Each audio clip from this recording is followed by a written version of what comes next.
کہ اللہ تعالیٰ نے اس امت کی جو مدد کی ہے غیبی مدد، وہ غیبی مدد کی اللہ تعالیٰ نے اس دعوت کے دین کی نصرت پر،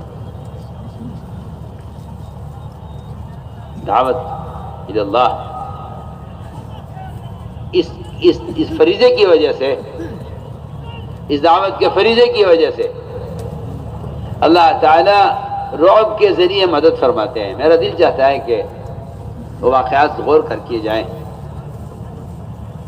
کہ جس سے معلوم ہو کہ سب سے زیادہ اللہ کی غیبی مددیں اس دعوت الی اللہ کے فریضے پر نازل ہوئی۔ ہوا یہ حضور اکرم صلی اللہ علیہ وسلم نے اپنے ہر امتی کو داعی بنایا تھا۔ کیوں؟ اس لیے کہ دعوت سے بڑھ کر اللہ کی غیبی مدد کا اور دعوت سے بڑھ کر اپنے دین پر جمنے کا کوئی اور ذریعہ نہیں ہے۔ کیوں؟ اللہ نے دونوں باتیں فرمائی ہیں قرآن میں، ان تنصروا اللہ ینصرکم ویثبت اقدامکم، ایک تو اللہ تمہاری مدد کریں گے اور دوسری بات یہ ہے کہ اللہ تعالیٰ تمہارے قدموں کو دین پر جمع دیں گے۔ اس لیے حضور اکرم صلی اللہ علیہ وسلم نے اپنے صحابہ کو، اپنے ہر صحابی کو، آپ صلی اللہ علیہ وسلم نے اپنے ہر صحابی کو دین کا داعی بنایا تھا۔ اس لیے آپ نے جماعتیں بھیجی ملکوں میں، اور آپ نے جماعتیں بھیجی بادشاہوں کی طرف، ایسے بادشاہ جن کے نام سے لوگ کعبہ کرتے تھے، آپ صلی اللہ علیہ وسلم نے ان کے طرف جماعتیں بھیجی ان کو دعوت دینے کے لیے۔ اس لیے کہ دعوت الی اللہ یہ ایک وہ فریضہ ہے جس سے دین پر قدم جمے رہتے ہیں، دین پر قدم جمے رہتے ہیں، اور کوئی طاقت ان کو دین سے ہٹا نہیں سکتی۔ وہ غیبی طاقت اللہ تعالیٰ کی قیامت تک کے لیے اس دعوت کے فریضے کے ساتھ ہے۔ چنانچہ حضور اکرم صلی اللہ علیہ وسلم نے ایک جماعت روانہ کی کسرا کی طرف جماعت روانہ کی۔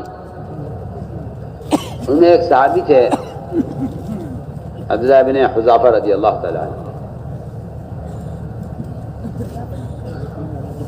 بادشاہ کو پتہ چلا کہ ہمارے روم میں جماعت کام کر رہی ہے، اور ان میں ایک آدمی ہے جن کا نام عبداللہ بن حذافہ ہے۔ بادشاہ نے ان کو نصرانی ہونے کی دعوت دی۔ اس زمانے میں مسلمان اتنی آسانی سے دین بدل لیتا ہے اور اتنی آسانی سے دین چھوڑ دیتا ہے، اس کی بنیادی وجہ یہ ہے کہ یہ اپنے دین کی دعوت پر نہیں ہے، اس لیے یہ دوسروں کے دین کو قبول کر لیتا ہے۔ کیونکہ سب سے بڑی دفاعی طاقت اگر مومن کے پاس ہے تو وہ دعوت الی اللہ، اس سے بڑی کوئی دفاعی طاقت نہیں ہے۔ سب سے بڑی دفاعی طاقت دعوت الی اللہ ہے، اس سے بڑی کوئی دفاعی طاقت نہیں ہے۔ سوچیے آپ، روم کا بادشاہ عبداللہ بن حذافہ رضی اللہ تعالیٰ عنہ کو نصرانی ہونے کی دعوت دے رہا ہے، کیا آپ نصرانی ہو جائیے؟ حضرت نے فرمایا کہ نہیں، میں اپنا دین نہیں چھوڑوں گا۔ اس نے کہا آپ نصرانی ہو جائیے، میں آپ کو آدھا ملک دے دیتا ہوں، آدھا ملک آپ کا، آدھی فوج آپ کی، آدھی زمین آپ کی ملک کی۔ فرمایا کہ نہیں، تیری پوری بادشاہت مل جائے، عرب کی ساری بادشاہتیں مل جائیں، لیکن میں پلک جھپکنے کے بقدر بھی محمد صلی اللہ علیہ وسلم کے دین کو نہیں چھوڑ سکتا۔ یہ ہے ایک رعب، اور یہ ہے وہ استقامت جو اپنے دین کی دعوت سے ہی حاصل ہو سکتی ہے، خدا کی قسم، ورنہ اس کے علاوہ کوئی راستہ نہیں۔ سچی بات ہے، کیونکہ قرآن نے صاف کہہ دیا ہے کہ تمہارے قدم دین پر جمیں گے نہیں جب تک تم دین کے مددگار نہ بنو۔ اگر جگہ دیندار ہے تو دیندار ہونا دین پر جمنے کے لیے کافی نہیں ہے۔ کسی مسلمان کا دیندار ہونا دین پر جمنے کے لیے کافی نہیں ہے، جب تک وہ دین کا مددگار نہ ہو. ٹھیک ہے، وہ دیندار آدمی ہے، لیکن جب آئے گا طوفان قانون کا، اور آئے گا طوفان دنیا کی محبت کا، اور جب آئے گا طوفان اس کے دین کے مقابلے میں غیروں کا، تو وہاں یہ اپنا دین چھوڑ بیٹھے گا، اس لیے کہ اس کے پاس اپنے دین پر جمنے کے لیے وہ طاقت نہیں ہے جس کا اللہ نے قرآن میں وعدہ کیا. چنانچہ بادشاہ نے کہا اس سے کہ تم نصرانی ہو جاؤ، میں تمہیں آدھا ملک دے دیتا ہوں. یہ انکار کر دیا کہ نہیں. بادشاہ نے کہا یہ تم نصرانی ہو جاؤ ورنہ میں تمہیں قتل کروں گا. یہ قتل کر دو، قتل کیجیے، ہم تیار ہیں اس کے لیے. دمی دون دینی، یہ تھا صحابہ کرام کا نعرہ، یہ تھا دمی دون دینی، کہ میرا آپ خون لے لیجئے، آپ میرا دین خریدیں یا مجھے دین سے روکیں. میں اپنا خون، اپنی جان پیش کر سکتا ہوں، لیکن میں دنیا کو لے کر دین کو بیچ دوں، یہ میں نہیں کر سکتا. بادشاہ تنگ آ گیا. اس کو میں عرض کرنا چاہتا ہوں، وہ رعب جس سے اللہ تعالیٰ نے محمد صلی اللہ علیہ وسلم کی مدد کی ہے، اور وہ رعب جس سے بعد والوں کی مدد کی ہے، اس کا سب سے بنیادی سبب اور بنیادی فریضہ وہ دعوت اللہ ہے. حضور اکرم صلی اللہ علیہ وسلم نے شجاع ابن وہب کو صحابہ کی جماعت کے ساتھ کسرا کی طرف بھیجا. یہ گئے کسرا کو دعوت دینے کے لیے، کسرا کے لوگوں نے کہا دیکھیے بادشاہ سے آپ نہیں مل سکتے، آپ کو جو بات کہنی ہے ہم پہنچا دیں گے. انہوں نے کہا نہیں جی، ہم تو خود جا کر بات کریں گے، بادشاہ کے لوگوں نے کہا کہ بادشاہ سے کہا جی وہ تو یہ کہتے ہیں. بادشاہ نے کہا آنے دو. اللہ اکبر.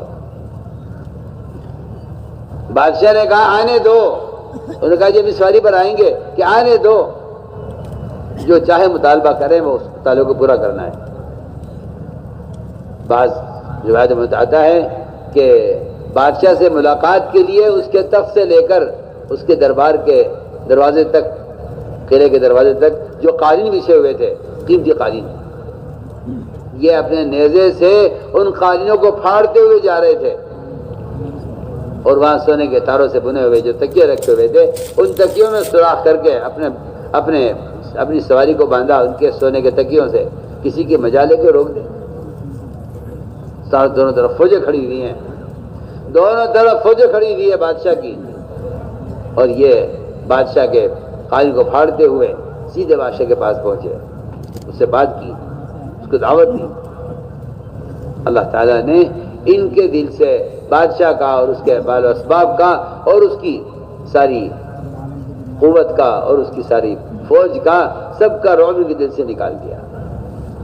میں تو عرض کرنا ہے کہ سب سے پہلا سبب یہ تھا کہ اللہ تعالیٰ دعوت پر پہلی مدد یہ فرماتے ہیں کہ داعی کے دل سے باطل کا رعب اور باطل کے دل سے ماحول کا اثر اس کے دل سے نکال دیتے ہیں.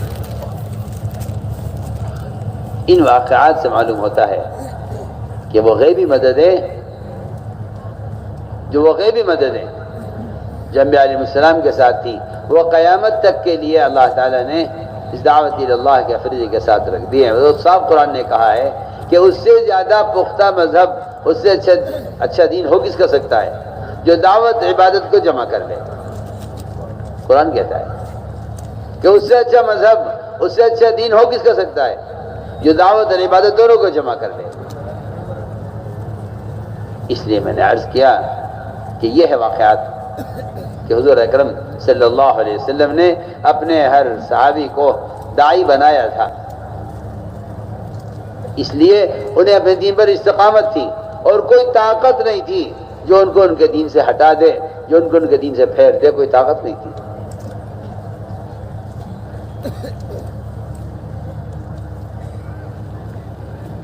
تو میں نے عرض کیا کہ ایک بات تو یہ ہے. تیسری بات یہ ہے کہ دعوت اللہ کے ساتھ ایک بہت بڑا غیبی مدد کا سبب وہ محمد صلی اللہ علیہ وسلم کے اس دین کے کام پر آپ کی مدد، آپ کی نصرت، آپ صلی اللہ علیہ وسلم کی مدد، صحابہ نے جو آپ کی مدد کی ہے اس پر کیا غیبی مدد نازل ہوئی ہیں، اس پر کیا غیبی نصرت نازل ہوئی ہیں۔ آپ غور کریں،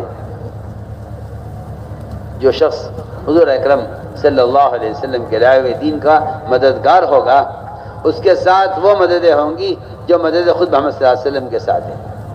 اس لیے کہ اللہ نے قرآن میں قیامت تک کے لیے فیصلہ کیا ہے کہ ہم مدد کریں گے رسولوں کی، مدد کریں گے ان پر ایمان لانے والوں کی، اور یہ مدد ہم قیامت تک کریں گے، یہ ہم قیامت تک کریں گے۔ یہ مدد کا سلسلہ ختم نہیں ہوگا، بلکہ قیامت تک ہماری طرف سے مدد کا وعدہ ہے۔ غور کریں، حضور اکرم صلی اللہ علیہ وسلم کو، آپ صلی اللہ علیہ وسلم کو صرف جسمانی راحت پہنچانے میں، آپ صلی اللہ علیہ وسلم کو صرف جسمانی راحت پہنچانے میں، اس کی اچھی مثال دے رہا ہوں۔ ایک تو ہے نبی کی بعثت کا مقصد دعوت اللہ اور تعلیم، ایک ہے بس نبی کیونکہ بشر ہے، انسان ہے، انسان کی اپنی کوئی ضروریات ہوتی ہیں۔ کوئی آدمی اگر صرف آپ صلی اللہ علیہ وسلم کی جسمانی مدد کا بھی ارادہ کرے، آپ کو راحت پہنچانے کے لیے، تو اس کے ساتھ اللہ کی کیا مدد ہوتی ہے۔ میرا دل چاہتا ہے کہ ان واقعات کو بھی غور کیا جائے کہ آپ صلی اللہ علیہ وسلم کی جسمانی مدد اور راحت پہنچانے پر جب اتنی بڑی مدد ہو سکتی ہے، تو جس کام کے لیے آپ کو بھیجا گیا ہے اگر اس میں آپ کی مدد کی جائے تو پھر مسلمان کے ساتھ اللہ کی کیا مدد ہونی چاہیے۔ میں اس کی مثال عرض کرتا ہوں۔ حضور اکرم صلی اللہ علیہ وسلم ایک غزوے سے فارغ ہوئے، آپ بہت تھکے ہوئے تھے، آپ نے عصر کی نماز پڑھی اور عصر پڑھ کر آپ نے علی کو بلایا کہ علی یہاں آؤ۔ آپ صلی اللہ علیہ وسلم حضرت علی کی گود میں سر رکھ کر لیٹے اور سو گئے۔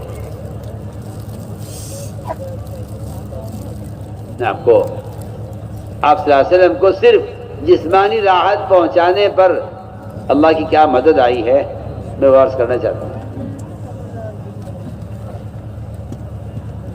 علی رضی اللہ تعالیٰ عنہ بیٹھے، آپ نے ان کے ران پر آپ نے سر رکھا اور آپ سو گئے۔ حضرت علی رضی اللہ تعالیٰ عنہ کی عصر کی نماز باقی تھی،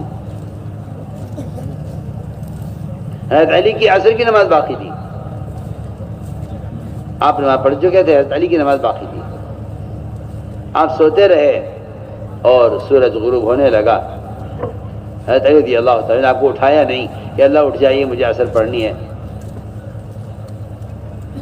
آپ کو راحت پہنچانے کی غرض سے حضرت علی رضی اللہ نے آپ کو جگایا نہیں۔ آپ صلی اللہ علیہ وسلم سوتے رہے یہاں تک کہ سورج غروب ہو گیا، حضرت علی کی عصر کی نماز قضا ہو گئی۔ حضرت علی کی عصر کی نماز قضا ہو گئی، سورج غروب ہو گیا۔ آپ کی آنکھ کھلی، آپ نے پوچھا علی تم نے عصر پڑھ لی تھی؟ کہا کہ یا رسول اللہ میری تو عصر آج قضا ہو گئی ہے، آپ آرام کر رہے تھے، میں نے آپ کو جگانا مناسب نہیں سمجھا اور سورج غروب ہو گیا اور میری عصر کی نماز قضا ہو گئی۔ آپ نے فرمایا اے اللہ، علی کی عصر کی نماز قضا ہوئی ہے، تیرے نبی کو راحت پہنچانے میں تو سورج کو واپس نکال تاکہ علی آج کی عصر پڑھے۔ سوچئے، اسما فرماتی ہے رضی اللہ تعالی عنہ کہ آپ نے دعا فرمائی، فوراً سورج نکلنا شروع ہوا واپس اور پہاڑوں پر اور زمین پر روشنی پھیلنے لگی، یہاں تک کہ حضرت علی رضی اللہ تعالیٰ نے اٹھے اور وضو کیا انہوں نے اور عصر کی نماز پڑھی۔ اس کے بعد سورج غروب ہوا ہے۔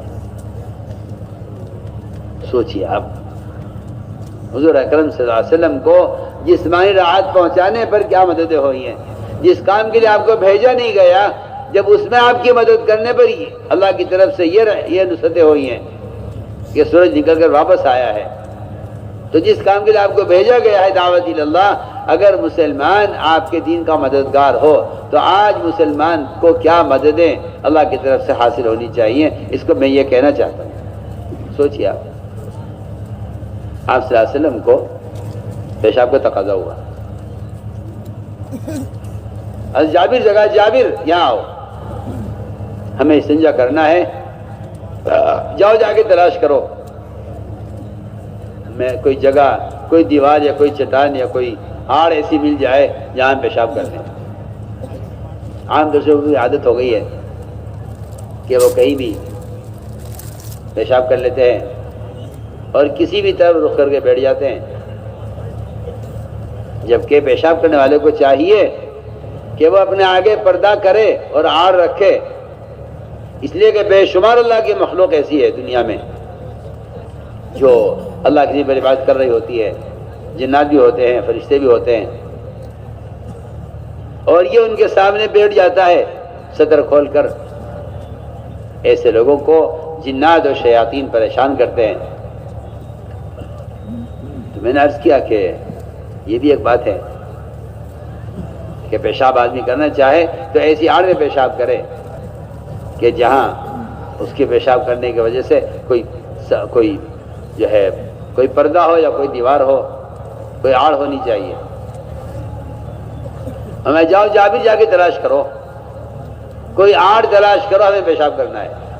علی رضی اللہ تعالیٰ تشریف لے گئے اور جا کر پورے میدان میں دیکھا اور کہیں بھی کوئی ایسی دیوار یا چٹان آڑ کی نہیں تھی کہ جہاں آپ صلی اللہ علیہ وسلم جو ہے پیشاب کرتے۔ اب جابر نے آ کے عرض کیا کہ رسول اللہ ایسی تو کوئی دیوار وغیرہ نہیں ملی، لیکن دو درخت ہیں، وہ دونوں فاصلے پر ہیں، اور دونوں درخت اتنے پتلے ہیں کہ اس کی آڑ میں آپ پیشاب نہیں کر سکتے۔ دونوں درخت کے تنے اتنے پتلے ہیں کہ آپ اس کے آڑ میں پیشاب نہیں کر سکتے۔ اگر یہ دونوں اب میں جاؤ جابر ان درختوں سے کہو کہ وہ دونوں چل کر آپس میں مل جائیں، سنیے دونوں درخت آپس میں مل جائیں۔ جابر گئے، جا کر درختوں سے کہا کہ اللہ کے رسول صلی اللہ علیہ وسلم نے سلام کہا ہے، مجھے بھیجا ہے اور یہ کہا ہے کہ تم دونوں آپس میں مل جاؤ۔ اس سے بھی کہا، اس سے بھی کہا، دونوں درخت دور دور تھے وادی میں، دونوں چل کر آئے، آپس میں مل گئے۔ جب مل گئے تو تنا بڑا ہو گیا۔ جابر نے آ کر عرض کیا رسول اللہ وہ دونوں تو آپس سے مل گئے ہیں، آپ تشریف لائیے۔ آپ تشریف لائے، آپ صلی اللہ علیہ وسلم نے اس درخت کی آڑ میں پیشاب کیا۔ جب قضاء حاجت سے فارغ ہو گئے اور واپس آ گئے تو فرمایا جابر جاؤ درختوں سے کہہ دو اپنی اپنی جگہ واپس چلے جائیں۔ سوچئے میں تو آپ کو مثالیں پیش کر رہا ہوں کہ دنیا کا نظام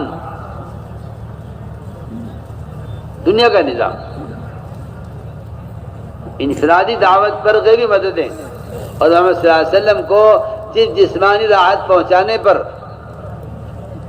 یہ تو جسمانی راحت پہنچانے پر ہے، پیشاب استنجا کروا دیا آپ کو، یا آپ صلی اللہ علیہ وسلم کو کے لیے حضرت علی نے آپ کو آرام کرا دیا اپنی ران پر۔ یہ تو وہ واقعات ہیں جن سے آپ کو بدنی راحت پہنچائی گئی ہے، جس پر درخت بھی چل رہا ہے، سورج بھی واپس نکل رہا ہے۔ غور کیجئے میں کیا بول رہا ہوں۔ اس کو آپ سوچئے، جس کام کے لیے نبی کو بھیجا نہیں گیا، جس کام کے لیے آپ کو بھیجا نہیں گیا، کھانا پیشاب استنجا آپ کو مقصد بعثت نہیں ہے، آپ کے بھیجانے کا مقصد نہیں ہے۔ جس کام کے لیے آپ کو بھیجا گیا ہے دعوت اللہ، کوئی اگر آپ کے کام میں مدد کرے تو بتائیے تو صحیح، پھر اس کے ساتھ اللہ تعالیٰ کی کیا مدد ہوگی۔ اللہ تو میں اس لیے واقعات سنا رہا ہوں تاکہ پتہ چلے۔ حضور اکرم صلی اللہ علیہ وسلم کے سفر میں تھے، آپ ایک سفر میں تھے، کیونکہ آپ صلی اللہ علیہ وسلم کی عادت تھی سفر میں دعوت دینے کی، سفر میں چلتے چلتے دعوت دینے کی آپ کی، اس لیے کہ انبیاء علیہ السلام کسی بھی حالت میں، خوف میں ہوں، امن میں ہوں، جو ہے نعوذ باللہ آپ کے کو قید کرنے اور قتل کرنے کی کوششیں ہو رہی ہوں، آپ کسی بھی انبیاء کسی حال میں دعوت کے فضل کو چھوڑتے نہیں ہیں۔ یوسف علیہ السلام جیل میں ہیں، حالات انتہائی خراب ہیں، لیکن جیل میں بھی آنے والے جس بادشاہ نے جیل میں ڈلوایا ہے اسی بادشاہ کے ساقی کو یوسف علیہ السلام دعوت دے رہے ہیں اللہ کی توحید کی۔ یہ نہیں کہ ابھی حالات ٹھیک نہیں ہے، دعوت دینے کا بھی موقع نہیں ہے۔ یہاں تو تاجر کہتا جی یہ موقع ابھی کام کا نہیں ہے، ابھی میں مشغول ہوں۔ انبیاء علیہ السلام بڑے سے بڑے خطرے میں اور بڑے سے بڑی جو ہے حالات میں اور خوف میں اس دعوت کے فریضے کو چھوڑتے نہیں ہیں۔ چنانچہ حضور اکرم صلی اللہ علیہ وسلم سفر میں تھے، آپ نے ایک دیہاتی کو دیکھا گزرتے ہوئے، آپ نے اس کو دعوت دی اللہ کی توحید کی۔ اس نے کہا کہ آپ کے اس بات پر کون گواہ ہے؟ آپ نے فرمایا کہ جو درخت سامنے کھڑا ہوا ہے وہ گواہی دے گا کہ میں اللہ کا رسول اور اللہ ہے۔ روایت میں ہے وہاں سے درخت چلتا ہوا آیا، زمین پھاڑتا ہوا اور آپ کے سامنے آ کر کھڑا ہو گیا۔ آپ نے 3 مرتبہ درخت سے گواہی لی، درخت 3 مرتبہ گواہی دی، بے شک آپ سچ کہہ رہے ہیں، بے شک آپ سچ کہہ رہے ہیں، بے شک آپ سچ کہہ رہے ہیں، آپ اللہ کے رسول ہیں، اللہ ہے کہ اس درخت کی گواہی پر اس دیہاتی نے اسلام قبول کیا اور آپ کی بات کی تصدیق کی، اور یہ کہا ساتھ ساتھ کہ میں جا کر پوری قوم کو دعوت دے کر لے کر آؤں گا، اگر یہ بات میری مانی تو میں سب کو لے کر آؤں گا، ورنہ میں آپ کے پاس آ کر آپ کے ساتھ رہوں گا۔ تو میں تو آپ کو مثال دے رہا ہوں کہ ادھر آپ صلی اللہ علیہ وسلم اس نے گواہی طلب کی تو دعوت پر یہ درخت چل کر آ رہا ہے، اور ادھر آپ صلی اللہ علیہ وسلم کی قضاء حاجت کے لیے بھی درخت چل کر آ رہا ہے۔ میرے دوستوں بزرگوں عزیزوں، یہ غیبی مددیں جتنی بھی تھیں یہ اس دعوت کے فریضے کے ساتھ تھی، لیکن مسلمان نے دعوت کے فریضے کو چھوڑ دیا کہ دعوت دینا کوئی فرض نہیں ہے، کوئی واجب نہیں ہے۔ حالانکہ ہر مسلمان کے ذمہ دعوت دینا وہ ایک ایسا فرض عین ہے کہ اگر مسلمان دعوت کے فریضے کو چھوڑ دے تو اسے اللہ کے عذاب کے آنے کا انتظار کرنا چاہیے۔ دعوت ہر مومن کے ذمہ دعوت اللہ فرض عین ہے، مرد ہو یا عورت، ہر ایک کے ذمہ دعوت فرض عین ہے، مرد ہو یا عورت۔ اس لیے کہ میں بحث کر چکا ہوں کہ دعوت اللہ کے بغیر مسلمان اپنے دین پر ثابت قدم نہیں رہ سکتا، یا یہ داعی ہوگا یا مدعو ہوگا، یا یہ تو کسی کو خیر کی طرف بلا رہا ہوگا، اور اگر یہ لوگوں کو داعی کے حق کی طرف نہیں بلائے گا تو باطل اس کو باطل کی طرف کھینچ لے گا۔